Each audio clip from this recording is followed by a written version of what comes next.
measured by how quickly you move forward. Sometimes it's measured by your willingness to keep going, no matter the circumstance. Hello.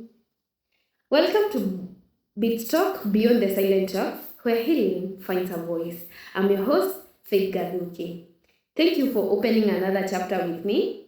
Last time we explored on why we stay silent, and today I want us to talk about something that many of us experience but rarely understand it.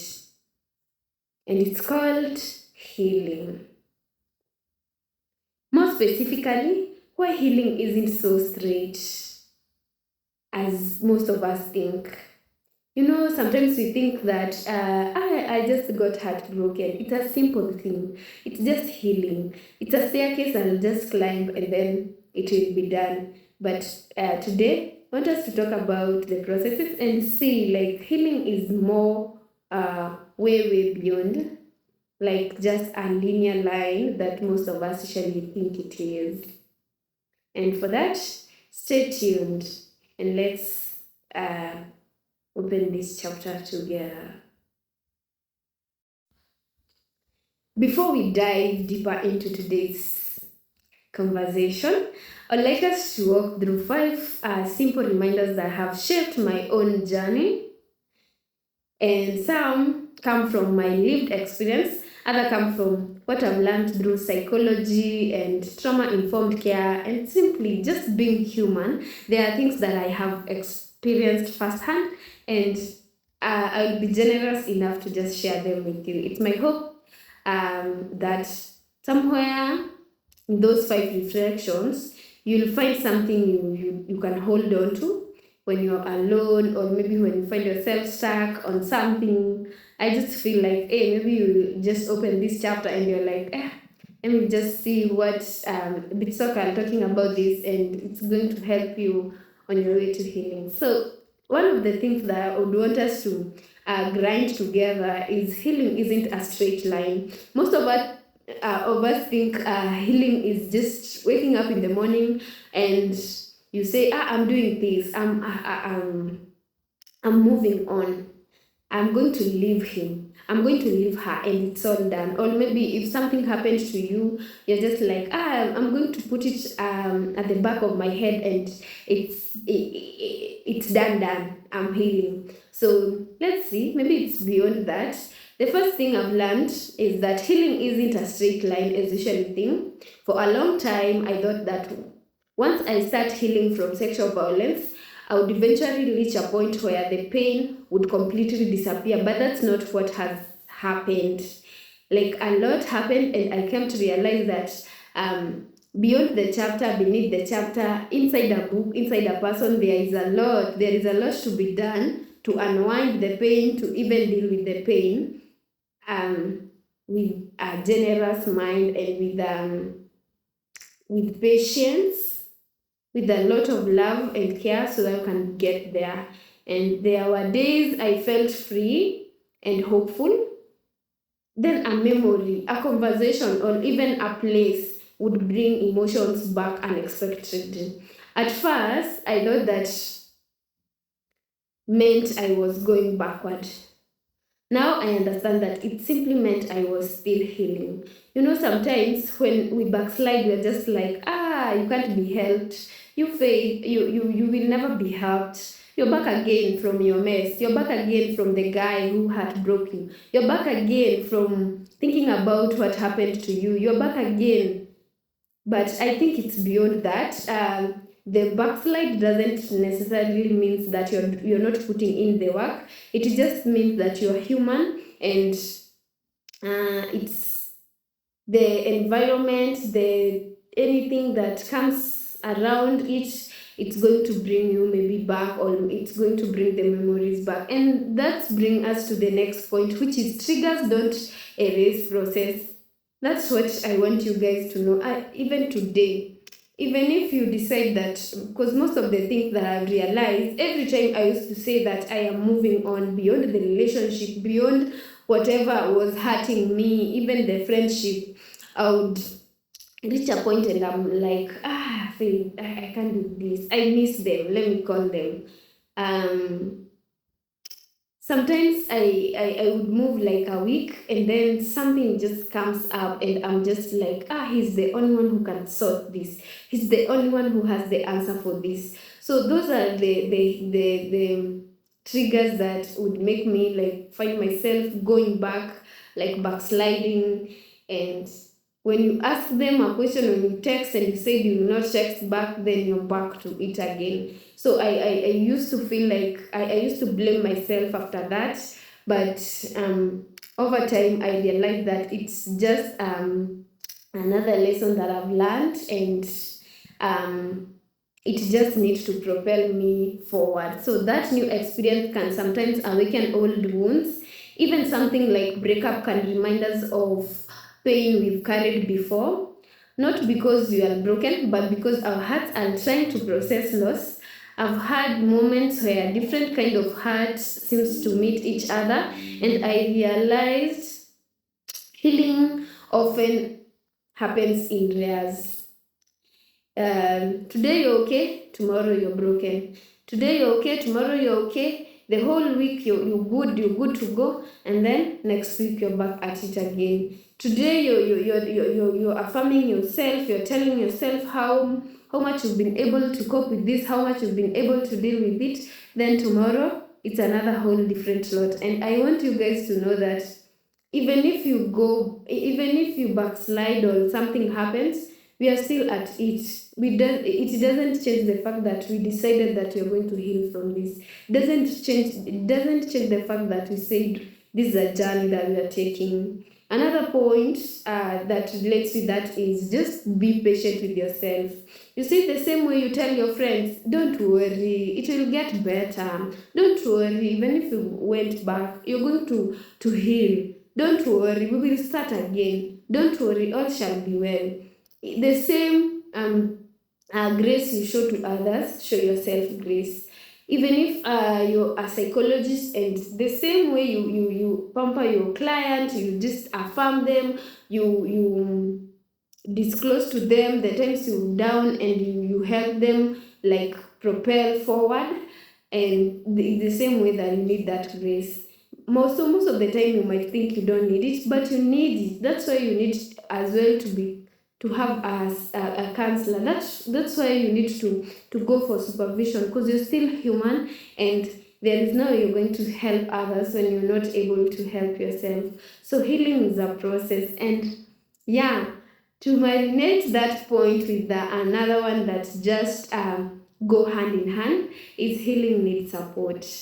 Healing needs support from your mentors. You need mentors who will tell you, Faith, it's okay. It's okay to cry. It's okay to start again. It's okay to be in this situation. It's okay to go back. It's okay to revisit. It's okay to cry. It's okay to break down. Doesn't mean you're weak. It just means that you're human and you're pointing into the right direction.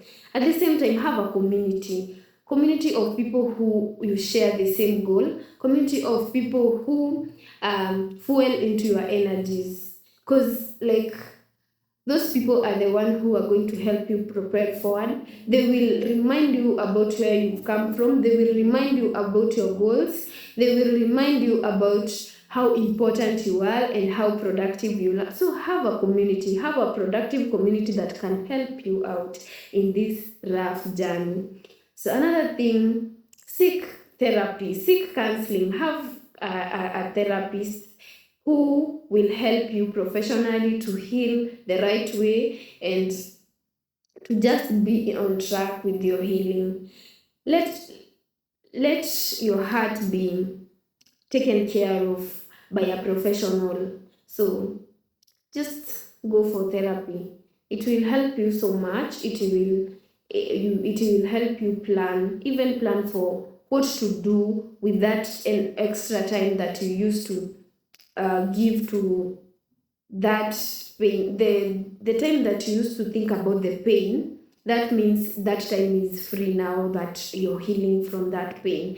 If you used to go to that friend, if you used to talk to that friend at that time, you'll have to find something to be doing, and that one you can explore with your therapist. As Faith, what do you like most? Engage in activities that you like. Do you like nature? Self-care, very important. Do you like singing? Do you like writing poems? Who are you? Are you this type of a person who likes listening to music, watching movies? What fuel your energy? You need to have something that fuels your energy and give you that zeal of wanting to continue with life, because sometimes life can make you feel like it's not getting any better, so you need to enrich yourself with such things. Safe relationship. If the relationship and the friendship that you've been holding, they've not been productive, don't keep staying there. There is always something better. There is always a better friend. There is always a better book. There is always a better movie. There is always a better place. So just do something. Do something, heal, and don't keep the people that participated on you getting hurt around, because they are going to make you even be stagnant with your healing. So you need to separate yourself with them so that you can be able to heal better.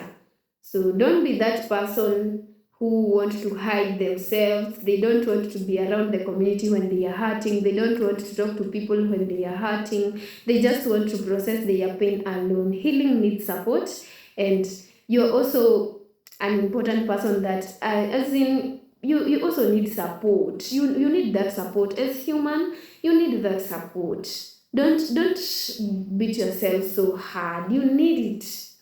So number 5 will be about healing creates purpose. And this being our last point, we all experience this. I had said before, like sometimes you need to know how you're going to cover that time that you used to spend with your friends that you have broken with, the boyfriend that you've broken with, the girlfriend. You need to know how to spend that time.